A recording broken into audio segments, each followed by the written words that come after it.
నమస్కారం. నా పేరు డాక్టర్ పురు ధవన్. ఈ వీడియోలో మనం కిడ్నీ ఫెయిల్యూర్ ఉన్న రోగులు ఎలాంటి మందులు తీసుకోకూడదో గురించి మాట్లాడబోతున్నాం. దీనికోసం మనం సీఎంసీ వెల్లూర్ హాస్పిటల్ ఇచ్చిన ఒక డిశ్చార్జ్ సమరీని ఉపయోగించబోతున్నాం. సీఎంసీ వెల్లూర్ గురించి తెలియని వారికి చెప్పాలంటే ఇది ఇండియాలోని ఒక పెద్ద హాస్పిటల్ మరియు ప్రముఖ మెడికల్ కాలేజ్ కూడా. ఈ రోగి డిశ్చార్జ్ సమరీ ద్వారా మనం ఏమి నేర్చుకోవచ్చు అనేది ఇప్పుడు మీకు తెలుస్తుంది. ఇప్పుడు మీ స్క్రీన్ మీద డిశ్చార్జ్ సమరీ కనిపిస్తుంది. కొంచెం స్క్రోల్ చేస్తే కిడ్నీ ఫెయిల్యూర్ పేషెంట్లు పాటించాల్సిన సూచనలు కనిపిస్తాయి. ఈ సూచనల్లో లోతుగా చూస్తే చాలా మందుల గురించి చెప్పబడింది. ఈ మందులు తీసుకోకూడదు, ఆ మందులు తీసుకోకూడదు అని. అందుకే ఈ డిశ్చార్జ్ సమరీ కాపీని నేను మీకు డిస్క్రిప్షన్లో ఇస్తాను. డౌన్లోడ్ చేసుకుని మీరు స్వయంగా చదవచ్చు. నేను నెట్లోంచే తీసుకున్నాను. మీరు గమనిస్తే ఇందులో చాలా రకాల పెయిన్ కిల్లర్స్ తీసుకోకూడదని చెప్పబడింది. వీటిని మనం ఎన్ఎస్ఐడిస్ అంటాం, non steroidal anti inflammatory drugs. ఇవి మనం తరచూ నొప్పికి తీసుకుంటుంటాం. ఎప్పుడైనా పళ్ళ నొప్పి, మోకాలి నొప్పి, వెన్ను నొప్పి వచ్చినప్పుడు. మనం అసలు బాగా లేనప్పుడు నొప్పికి మందులు వేసుకుంటాం. కానీ ఇవే కిడ్నీకి చాలా ప్రమాదకరంగా మారతాయి. మీ కిడ్నీ ఇప్పటికే బాగోలేకపోతే మీరు ఏ కారణంతోనైనా నొప్పి మందులు తీసుకుంటే కిడ్నీ మరింత త్వరగా చెడిపోతుంది. ఎందుకంటే ఈ పెయిన్ కిల్లర్స్ అన్నీ నెఫ్రోటాక్సిక్. వీటి జాబితా చాలా పెద్దది. ఇందులో డైక్లోఫెనాక్, నైముస్లైడ్ వంటి మందులు ఉన్నాయి. ఇవి చాలా కామన్గా తీసేవి. నైముస్లైడ్ను మనం హరే పత్తే అని, డైక్లోఫెనాక్ను పీలే పత్తే అని గ్రామాల్లో అంటారు. అంటే గ్రామీణులు ఇలా గుర్తుపెడతారు: పచ్చటి పత్తే, పసుపు పత్తే. ఇవే రెండు ప్రధాన మందులు. ఇంకా క్రిందకి చూస్తే మీరు ఎన్నో మందులు చూస్తారు. పొట్ట నొప్పికి, తలనొప్పికి, పళ్ళ నొప్పికి తీసుకునేవి. కానీ ఇవన్నీ కూడా కిడ్నీ ఫెయిల్యూర్ ఉన్నవారు తప్పనిసరిగా నివారించాలి. మీరు సాధారణ వ్యక్తి అయినా కూడా వీటి నుంచి కొంత దూరంగా ఉండాలి. నెలకు 24 రోజులు తీసుకుంటే సరిపోతుంది అనుకోకండి. మీరు తరచూ నెల తీసుకుంటే జాగ్రత్తగా ఉండాలి. ఇప్పుడు కేవలం పెయిన్ కిల్లర్స్ మాత్రమే కాదు, పెయిన్ కిల్లర్స్తో పాటు మరికొన్ని మందులు కూడా కిడ్నీకి నష్టం కలిగిస్తాయి. అవి యాంటీబయాటిక్స్. ఇప్పుడు యాంటీబయాటిక్స్ జాబితా చాలా పెద్దది. ఒక సాధారణ వ్యక్తికి ఈ జాబితా గుర్తుంచుకోవడం అసాధ్యం. డాక్టర్లకే కూడా ఇది కష్టం. ఒక సాధారణ వ్యక్తికి అయితే ఇది ఇంకా కష్టం.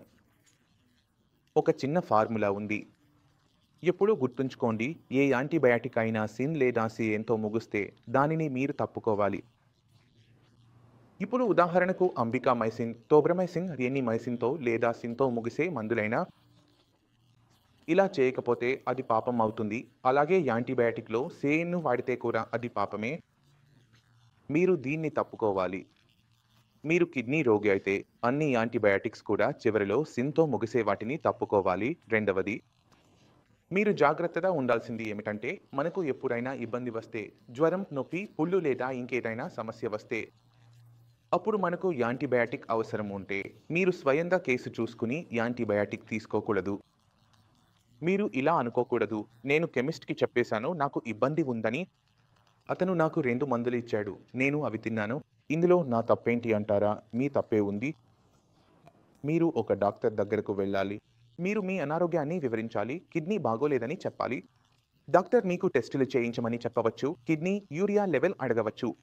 ఆ వివరాల ఆధారంగా మీకు యాంటీబయాటిక్ లేదా పెయిన్ కిల్లర్ ప్రిస్క్రైబ్ చేయవచ్చు. ఎందుకంటే యాంటీబయాటిక్స్, పెయిన్ కిల్లర్స్ ఇండియాలో చాలా ఎక్కువగా వాడతారు. వీటి వల్లే కిడ్నీ ఫెయిల్యూర్ సమస్య మన దేశంలో ఇతర దేశాలతో పోలిస్తే కొంచెం ఎక్కువగా కనిపిస్తుంది. ఎందుకంటే మనం ఏమి చేస్తామంటే డ్రగ్స్ను అధికంగా వాడుతాం, ఓవర్డోస్ చేస్తాం. కాబట్టి మనం ఎప్పుడైనా పెయిన్ కిల్లర్ లేదా యాంటీబయాటిక్స్ తీసుకోవాలంటే జాగ్రత్తగా తీసుకోవాలి. ఇప్పుడు కేవలం పెయిన్ కిల్లర్, యాంటీబయాటిక్స్ వల్లే కిడ్నీకి నష్టం కలిగించరు. కొన్ని మెడికల్ టెస్టుల్లో స్పెషల్ ఇంక్ వాడాల్సి వస్తుంది. అది కూడా కిడ్నీకి హాని చేస్తుంది. ఉదాహరణకి డీడీపీ, ఏ వీనస్ స్కాన్ లేదా డిటిపి లెన్స్ స్కాన్. ఇవన్నీ నేను చేయించుకున్నాను. చాలామంది ఎందుకో అని ఆలోచించవచ్చు. ఎందుకంటే ఇవి జిఎఫ్ఆర్ని పరీక్షిస్తాయి. ఎడమ కిడ్నీ ఎంత పని చేస్తోంది, కుడి కిడ్నీ ఎంత పని చేస్తోంది అనేది తెలుసుకోవడానికి. కానీ మీకు ఇది గుర్తుండకపోవచ్చు. మీరు డిటిపి రీనల్ స్కాన్ చేయించుకునే సమయంలో మీ రక్తంలో ఇంక్ ఇంజెక్ట్ చేశారు. ఆ ఇంక్ అనేది రేడియో ఐసోటోప్. దాన్ని మేము మెషిన్ ద్వారా మీ కిడ్నీలో ఎక్కడెక్కడికి వెళ్ళిందో, ఎంతసేపటికి మీ శరీరం నుంచి బయటకు వెళ్ళిపోయిందో చూసాం. అదే ఈ పరీక్ష. డిటిపి రీనల్ స్కాన్ అనేది కిడ్నీ ఎలా పనిచేస్తోందో చెప్పే పరీక్ష. ఇది నెఫ్రోటాక్సిక్ కావచ్చు కాబట్టి కిడ్నీ ఫెయిల్ అయిన రోగులు డిటిపి రీనల్ స్కాన్ చేయించుకోవడం నివారించాలి. ఏదైనా డాక్టర్ ప్రతి 2 నెలలకు ఒకసారి డిటిపి రీనల్ స్కాన్ చేయించమని చెప్పడు. 6 నెలల కంటే ముందు ఎవరూ ఈ పరీక్షను రాయరు. డాక్టర్ రాయకుండా ఎలాంటి ల్యాబ్ కూడా ఈ టెస్ట్ చేయదు. కానీ రోగి మాత్రం అంతగా ఉత్సాహంగా ఉంటాడు. నేను స్వయంగా చేయించుకుంటాను అంటాడు. అలా చేయకండి. మీరు మళ్ళీ మళ్ళీ చేయించుకుంటే ఒక ఆరోగ్యమైన కిడ్నీ కూడా పాడవుతుంది. ఇప్పటికే పాడైన కిడ్నీలో మళ్ళీ మళ్ళీ టెస్ట్ చేయిస్తే మొత్తం చేతిలోంచి పోయిపోతుంది. కాబట్టి దీని నుంచి పూర్తిగా దూరంగా ఉండాలి. ఇంకా కొన్ని ఇతర పరీక్షలు కూడా ఉన్నాయి. వాటి వల్ల కిడ్నీకి నష్టం కలుగుతుంది. ఉదాహరణకి మనం G+యోగ్రఫీ చేయిస్తున్నాం అనుకోండి. స్టంట్ ఏదైనా కారణంగా క్లాట్ అయిపోయింది. మనం స్టంట్ వేస్తున్నప్పుడు అది ఒక్కసారి మాత్రమే వేయాలి. ఇప్పుడు ఆ స్టంట్ శరీరంలో లోపల ఎలా ఉంది, అది ఎక్కడికి చేరింది అనేది మనం చూస్తాం. మనం చూసే విధంగా అది మనం ఉంచిన చోటికి చేరిందా లేదా అక్కడే నిలిచిపోయిందా అన్నది తెలుసుకుంటాం. దీనికోసం మనం ఏమి చేస్తామంటే మళ్ళీ రక్తంలో ఇంక్ ఇంజెక్ట్ చేస్తాం. దాన్ని మనం మెషిన్ ద్వారా పైనుంచి చూస్తూ ఉంటాం. మన వైర్ లేదా గైడ్ వైర్ ఎక్కడికి చేరిందో తెలుసుకోవడానికి. దాంతోపాటు ఈ ప్రక్రియల వల్ల కిడ్నీకి హాని కలుగుతుంది. చాలా విధాలైన ప్రక్రియలు మనకు హాని చేయవు అనిపించినా అవి కిడ్నీకి నష్టం కలిగిస్తాయి.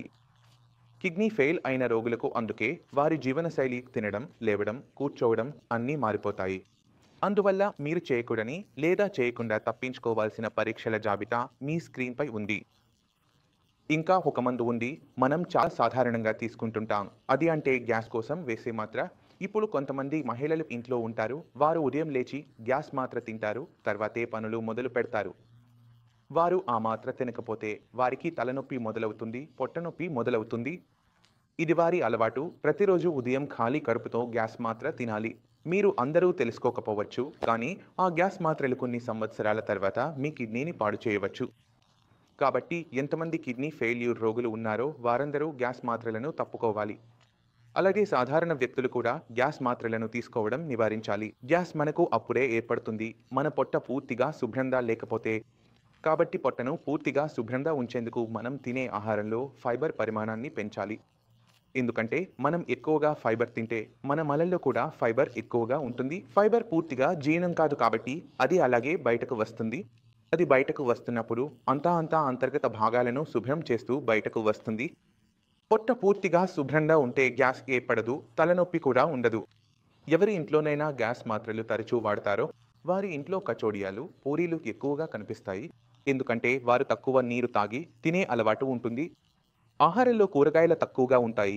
ఆలు, ఉల్లిపాయలు, టమాటాలు తింటారు. కూరగాయలు తక్కువ. గియా, తురాయి, పర్వల్, పెఠ, కాకరకాయ, వంకాయ, టమాటా, బెండకాయ, క్యారెట్, ముల్లంగి ఇవి వాడరు. ఒకే కూరగాయను మళ్ళీ మళ్ళీ మళ్ళీ వాడుతుంటారు. 4 కూరగాయలే ప్రతిరోజు వస్తుంటాయి. అవే వండుకుంటారు, అవే తింటారు. కాబట్టి మీరు మీ ఆహారంలో కూరగాయల రకాల పరిమాణాన్ని పెంచాలి. వారంలో కనీసం 12 నుంచి 20 రకాల వేర్వేరు కూరగాయలను మీరు మొత్తం వారంలో తినాలి. మీరు ఒకే రకం కూరగాయను తింటూ ఉంటే మీ శరీరంలో విటమిన్ సి లోపం తప్పనిసరిగా వస్తుంది. థైరాయిడ్ సంబంధిత సమస్యలు కూడా వస్తాయి. అలాగే మీ పొట్ట కూడా బాగా శుభ్రంగా ఉండదు.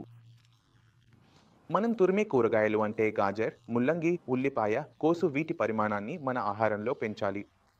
ఎందుకంటే ఫైబర్ 2 రకాలుగా ఉంటుంది.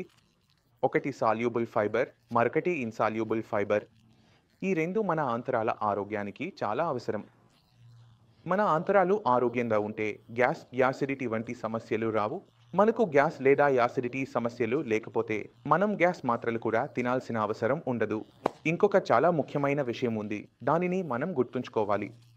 అది ఏమిటంటే భోజనం చేసిన తర్వాత కొంత అలసటగా అనిపిస్తే వెంటనే టీ తాగడం. భోజనం చేసిన వెంటనే టీ తాగే వారికి గ్యాస్, యాసిడిటీ సమస్యలు ఎప్పుడూ ఉంటూనే ఉంటాయి. కాబట్టి నా అభ్యర్థన ఏమిటంటే ఈ రోజు నుంచి భోజనం చేసిన తర్వాత టీ, కాఫీ తాగడం మానేయండి. మీరు తాగుతూనే ఉంటే మీ కడుపు బాగుండదు. గ్యాస్, యాసిడిటీ మరింతగా పెరుగుతాయి. ఇప్పుడు నేను కోరుకుంటున్నాను మీరు డిఫిల్ పేషెంట్లను తప్పక కలవాలి. వారి రిపోర్టులు తప్పకుండా చూడాలి. అప్పుడు మీకు చాలా స్పష్టంగా తెలుస్తుంది మనం ఎలా క్రియాటినిన్ తగ్గించుకోవచ్చో. ఎందుకంటే క్రియాటినిన్ తగ్గించడం ఒక్కటే మార్గం. దాంతో మనం డయాలిసిస్ మరియు ట్రాన్స్ప్లాంట్ నుంచి తప్పించుకోవచ్చు.